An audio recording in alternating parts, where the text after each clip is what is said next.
In module 7, we talked mainly about the Hurwitz-Thompson estimator, its formation, expression for its variance and the variance estimate.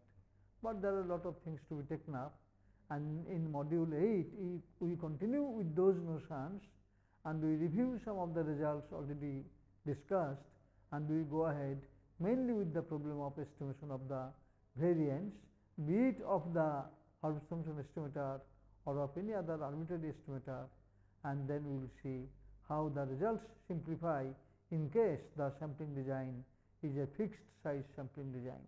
So long we just based our results on the computation of pi I and pi ij without any regard to the nature of the sampling design, whether it is fixed size or variable size.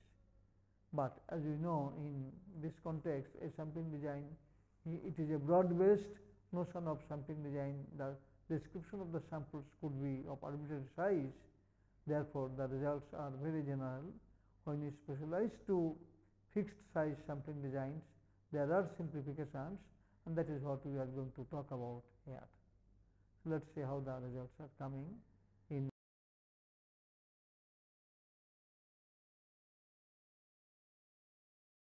So, having understood the formation of the Hurwitz-Thompson estimator and also an expression for the variance of the Hurwitz-Thompson estimator, what is your next question?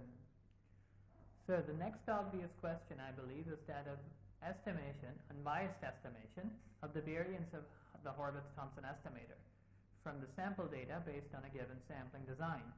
I guess so far we are discussing the case of an entirely arbitrary sampling design, admitting of pi i's positive for each I in the population. So how do we go about it? Well, recall how the population total was unbiasedly estimated and why we needed the condition pi I strictly positive for each I, and how it was utilized in the formation of the Hurwitz-Thompson estimator. You pointed out that Ty, which is summation yi, can be expressed as summation yi over pi I times pi I. You keep yi over pi I, and the other pi I in the numerator you replace by the inclusion probability definition, sum over I belonging to S, sum over all S containing I Ts, and then you twisted the two and you came up with an estimator of the population total, which was summation yi over pi I for all I in the sample, and that was the Hurwitz-Thompson estimator. So you apply the same trick here. You know the variance of the Hurwitz-Thompson estimator, it comes in two parts. One part involves the squares, other term involves the product terms. So for the square terms, you divide by pi I, multiply by pi I, replace pi I by summation Ps over all S containing I, etc. And for the product term, you mimic the idea. For the product term, you replace yi into yj by pi I yj over pi ij times pi ij, etc. So let us see. Because the variance has two parts, the first part involves yi square. It is as if we are mimicking the formation of the HT for the population total. So we estimate the first term, which is summation yi square over pi I square by summation yi square over pi I square times 1 minus pi I. Sir, likewise, the second term is estimated by, well, looks like we need another set of conditions now. That is, I guess we also need pi ij strictly positive for all pairs of units ij in the population. And when this is ensured, we have the estimate summing over I not equal to j in the sample, yi yj divided by pi I pi j, multiplied by pi ij minus pi I pi j divided by pi ij. Adding the two, we have a variance estimate for the Hurwitz-Thompson estimator. So far, I understand all this. Is that all for our data analysis? After all, I do not know what else is to be done here. Okay, Gupta, it is only when you carry out an actual data analysis and variance estimation computation from an actual survey data, you appreciate the continued efforts by survey sampling researchers for selecting a suitable sampling design. At this stage, let us take a very simple illustrative example. I am referring to a hypothetical example of 6 units in the population, a fixed size sampling design of size 3, You can see there are all kinds of samples of size 3, starting with 1, 2, 3, going all the way up to 1, 5, 6. It's not that I have picked up all triplets. All triplets are 6 combination 3, which is 20. I did not pick up all triplets. I picked up selected 7, but I made sure that all the pi i's are positive, yes. I also made sure, hopefully, that all the pi ij's are positive. Anyway, I have attached probability 1 over 7 to each of these 7 samples. And now I can go ahead comfortably with the computations. So here you find pi 1, pi 2, pi 3, pi 1, 2, pi 1, 3, pi 2, 3. Sample actually selected, suppose through implementation of random sampling technique, you have selected the sample 1, 2, 3, and you have got the y values like 30, 70, 35. Therefore, your Holmes-Thompson estimator is y1 over pi 1 plus y2 over pi 2, etc. Very easy computation. And you can also work out the estimate of the variance by using the formula that you mentioned, and you find to your own surprise that it is a negative point. What is the lesson for us, Gupta? Well, I think if we go back to the variance estimate of the Horvitz-Thompson estimator expression, we find the multiplier pi ij minus pi I pi j and so on. Maybe we should make sure that this quantity is non-negative. I don't know. It does not seem to be obvious to me now. Sort of confusion. Okay, let me throw some light on this matter. Note that in the example above, we are referring to a fixed size design, sample size being little n. First note that for this kind of design, sometime back in one of the modules, I mentioned and we went through these particular relations involving the first and second order inclusion probabilities with reference to fixed size design. If the sample size is small n fixed for all samples, then sum of the inclusion probabilities is equal to little n. Then the third relation says double summation pi ij over all I not equal to j is n into n minus 1, and the second relation is something relating to pi I for fixed I. That is, those are the relations that we know. Using these relations, the expression for the Vidya-mitra estimator variance, the expression that we have seen before, that was originally given by Horvitz and Thompson, using these relations with reference to unequal probability sampling, fixed size sampling designs, the expression was simplified further to what you find here, and that is due to Sen, Yates and Grundy. Yates and Grundy, they had a joint paper, and Sen did it independently. That's why we call it Sen, Yates, Grundy, and that is the variance expression for the Holmes-Thompson estimator.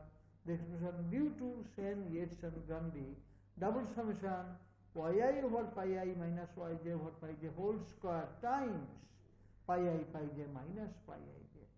And therefore the obvious variance estimator is nothing but you restrict to the sample and divide by pi ij. That is what is written in the next line.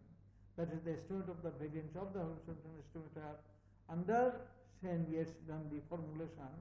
But this is valid only when the sample size is a fixed size sample design. The moment you find it here, now you see that pi I by j over pi ij minus 1, that has to be, if that is non-negative, because the last part being a square, there is no problem. That's what gives you the condition. So once this expression is understood, you can see that a sufficient condition for non-negative variance estimation is pi I pi j greater than or equal to pi ij, because that is exactly the quantity that is coming in the expression for the variance estimation. So what is the lesson? If we are dealing with a fixed size sampling design, it is always advisable and recommended that you come up with a sampling design that will be thoroughly arbitrary, but for the fact that all pi ij's are strictly positive, and moreover pi I pi j is then equal to pi ij for all pairs I and j.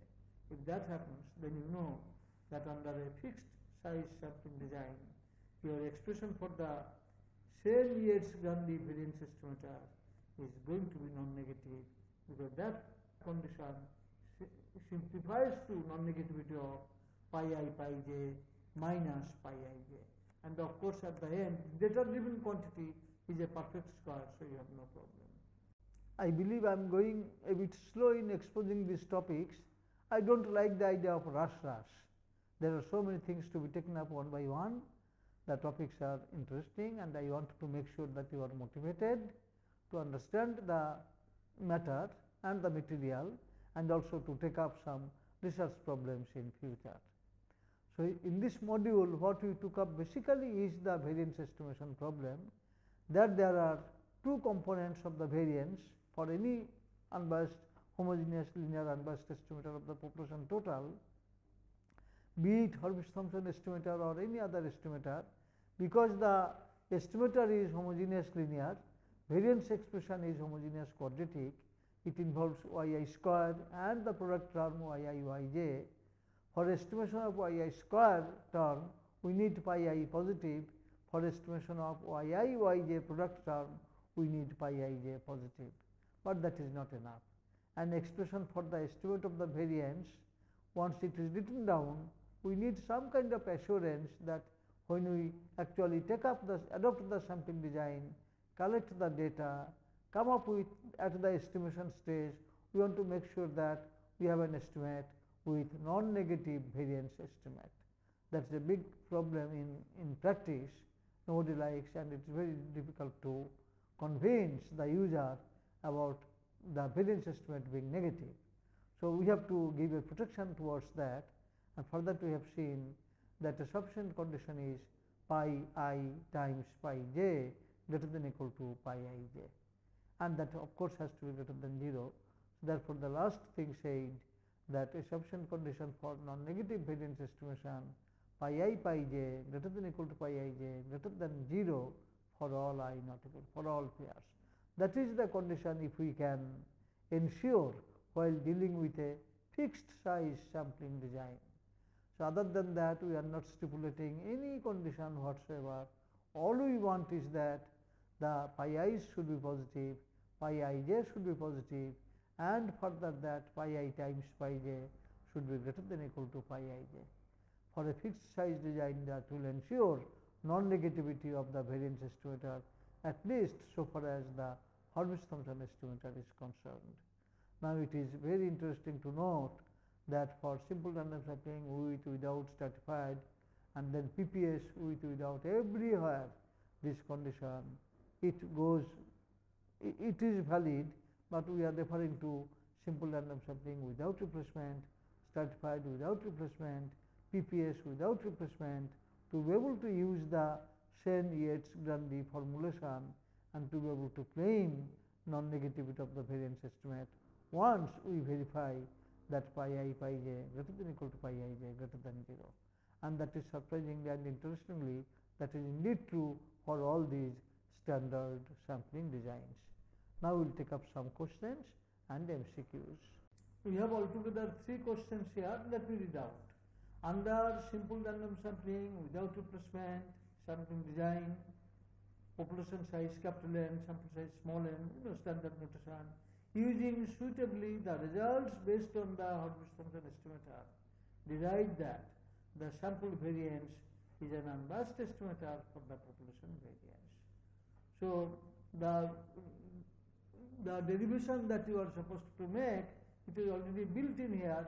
It says using the results of the Hurwitz-Thompson estimator.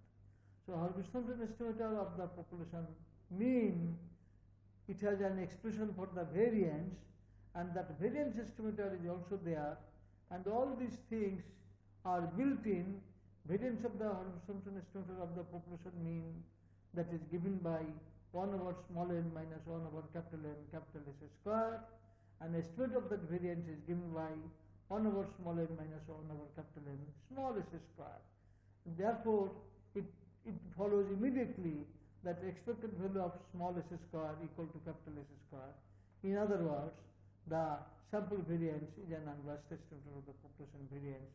That follows almost trivially once you look at the expression for the variance of the HT and V hat HT for a sample drawn from a population according to SRSW1. This is a very straightforward question. Question number 2. For PPS without replacement sampling of sample size 2, provide an unbiased estimator of the population variance. Is it necessarily non-negative? Good question. When it says provide an unbiased estimator of the population variance, the tricky part, if you can say so, is that once you know that the expression for the variance of the horizontal estimator under a fixed size design, it had a component yi by pi I minus yj by pi j whole square. We have learned, at some stage you have learned, maybe your undergraduate first year or maybe in second year, somewhere down the line, you have learned that an expression for the variance involves double summation yi minus yj whole square. So first you express the population variance as double summation yi minus yj whole square with a multiplier. Once you know that, then you know to estimate this quantity yi minus yj whole square has to be divided by pi ij, and that is where I and j come together. So it is a straightforward derivation of an expression for an unbiased estimator of the population variance rests on the fact that the population variance can be expressed as a multiple of double summation yi minus yj whole square. And therefore, an unbiased estimator for this is the same multiplier multiplied by double summation restricted to the sample yi minus yj whole square divided by pi ij. Once you know that, it's just a matter of figuring out pi ij, whether pi ij is non-negative or not, and you know under PPS without replacement sampling for a sample of size 2, you know the expression for the joint inclusion probability pi sub ij, and you know trivially that it is non-negative. Therefore, this question, the answer to this question is yes, and you can very easily provide unbiased estimator of population variance, but you have to do that basic homework, the representation of population variance as a multiple of double summation yi minus yj whole square. Is that okay, Gupta? Yes, sir. Okay, next question. Consider without replacement n sampling. It does not say simple random sampling or PPS or whatever.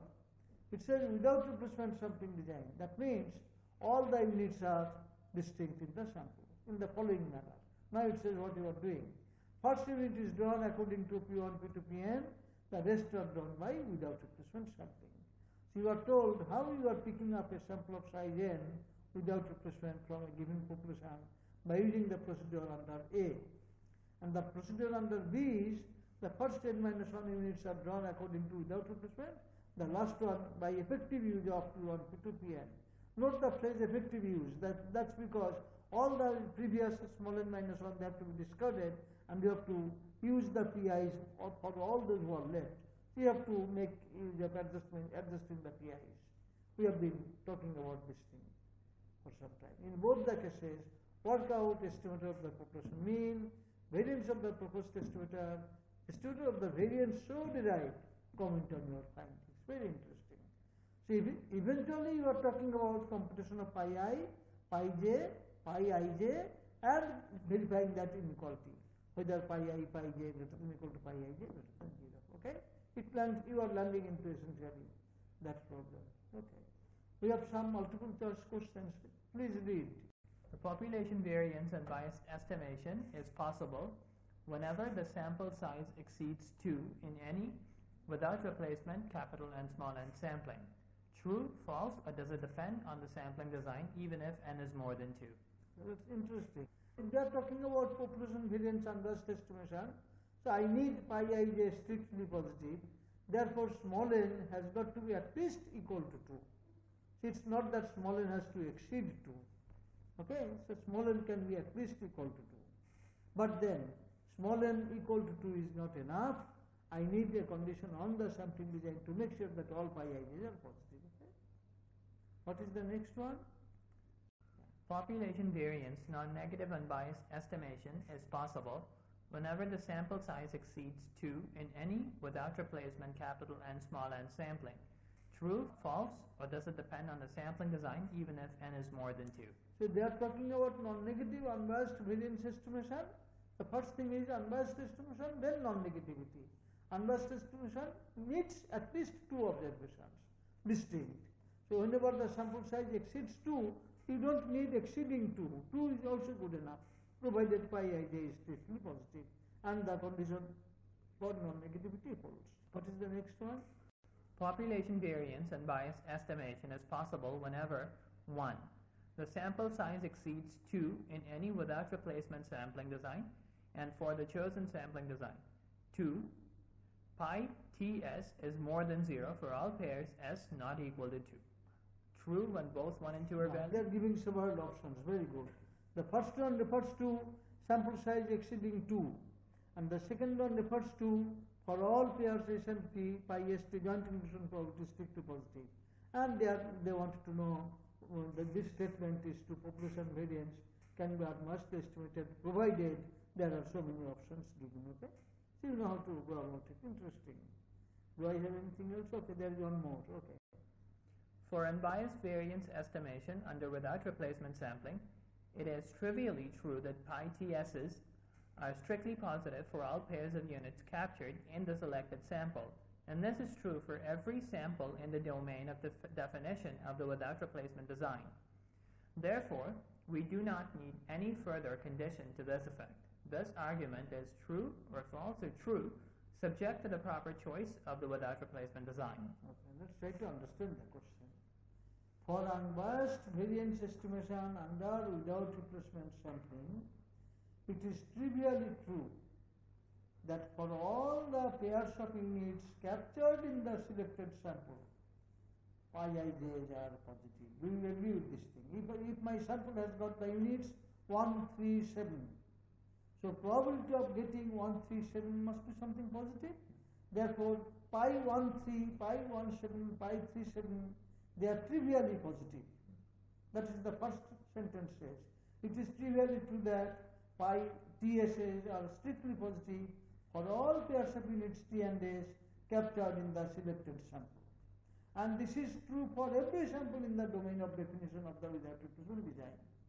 I have a definition where all the samples, wherever the samples are listed, every sample has a positive probability and all the constituent members in every sample pairwise they all have positive probability. If that is the case, why do I need any further condition like pi ij greater than 0 for all I not equal to j in the population? It's very tricky. Good problem. Good problem. So they are saying maybe I don't need any further condition because in my sample, all the sample units captured, all the units captured in a sample, they have definitely positive pairwise inclusion probabilities. So why do I need any further condition? The condition that we have been learning is pi ij strictly positive for all I not equal to j in the population. Why do I care about the population at large? It says the argument is true or false or true subject to proper choice of the without replacement design.